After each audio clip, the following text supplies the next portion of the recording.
സൈക്കോസിന്റെ പല അവസ്ഥാന്തരങ്ങളും കേട്ടിട്ടുണ്ട്. പക്ഷെ ഇത്ര ഭയാനകമായ ഒരു പ്രശ്നം ഇത് ആദ്യ.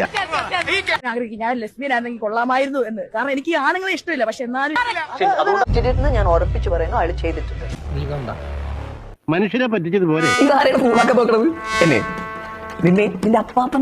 അതിനകത്ത് എനിക്ക് ഒരു മാറ്റമില്ല. അയാൾ ചെയ്തിട്ടുണ്ട്. അയാൾ മരിച്ചു പോയത് കൊണ്ടാണ് എനിക്ക് അവരുടെ അമ്മേനെ അച്ഛനെ ഓർത്തിട്ടാണ് എനിക്ക് കൂടുതൽ സംസാരിക്കാൻ പറ്റാത്തത്.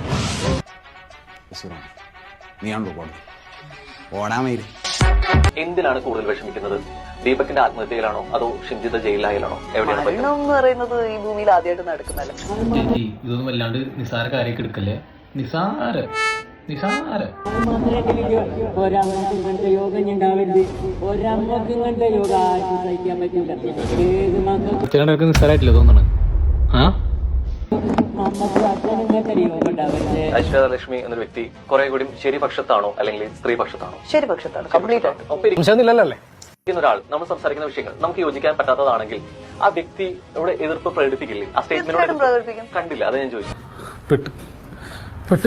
ഷിംജിത അതിജീവിതയാണ് എന്നുള്ള രീതിയിലേക്ക് രാഹുൽ സംസാരിച്ചപ്പോൾ അത് എടുത്തു പറഞ്ഞു. സൈക്കോസിന്റെ പല അവസ്ഥാന്തരങ്ങളും കേട്ടിട്ടുണ്ട്. പക്ഷെ ഇത്ര ഭയാനകമായ ഒരു പ്രശ്നം ഇത് ആദ്യ. എനിക്ക് ആണുങ്ങളെ തന്നെ ഭയങ്കര വെറുപ്പായിട്ടുള്ളവരാണ്. ആഗ്രഹിക്കും ഞാൻ ലെസ്ബിയൻ ആണെങ്കിൽ കൊള്ളാമായിരുന്നു എന്ന്. കാരണം എനിക്ക് ആണുങ്ങളെ ഇഷ്ടമില്ല. പക്ഷെ എന്നാലും അങ്ങനെ ണ്ടെന്നുണ്ടെങ്കിൽ അത് ആ ഒരു രീതിക്ക് ആ ശിക്ഷ കൊടുക്കാൻ ആഗ്രഹിച്ചിട്ടുണ്ടാവുക എന്നുള്ളത്. ആ ശിക്ഷ കൊടുക്കാൻ ആഗ്രഹിക്കുന്നുണ്ടെങ്കിൽ ആൾ കുറ്റം ചെയ്തതിന് ഉറപ്പുള്ളതുകൊണ്ടായിരിക്കും. അങ്ങനെ ഉറപ്പുള്ള ആൾ പിന്നെ ഇതിനെ വീഡിയോ ഡിലീറ്റ് ചെയ്ത് അതുകൊണ്ടാണ് അങ്ങനെ 2.5 മാസത്തെ വെക്കേഷൻ കഴിഞ്ഞ് ഞാൻ തിരിച്ചെത്തി. ഇവിടെ നോക്കിക്കേ, സൗകര്യങ്ങളൊക്കെ നല്ലോണം ഉണ്ട്. പക്ഷെ എന്തൊക്കെ പറഞ്ഞാലും നമ്മളെ നാടിന്റെ മഴയും ആ മണ്ണിന്റെ മണവും ഉമ്മാന്റെ ചോറും അതൊന്നും ഇവിടെ ഇല്ലാലല്ലേ. പക്ഷെ ഒരു കണക്കിന് നമ്മളെ ജനറേഷൻ നല്ല ഭാഗ്യവാന്മാരാ. കാരണം ഇടയ്ക്കിടയ്ക്കെങ്കിലും നാട്ടിൽ തോന്നുമ്പോ പോയിട്ട് വരാൻ കഴിയുന്നുണ്ടല്ലോ. പക്ഷെ പണ്ടത്തെ കാലത്തൊന്നും ആലോചിച്ചോക്ക്, 4-5 വർഷമൊക്കെ ഇവിടെ നിന്നിട്ട് നാട്ടിൽ വരുന്ന കഥ.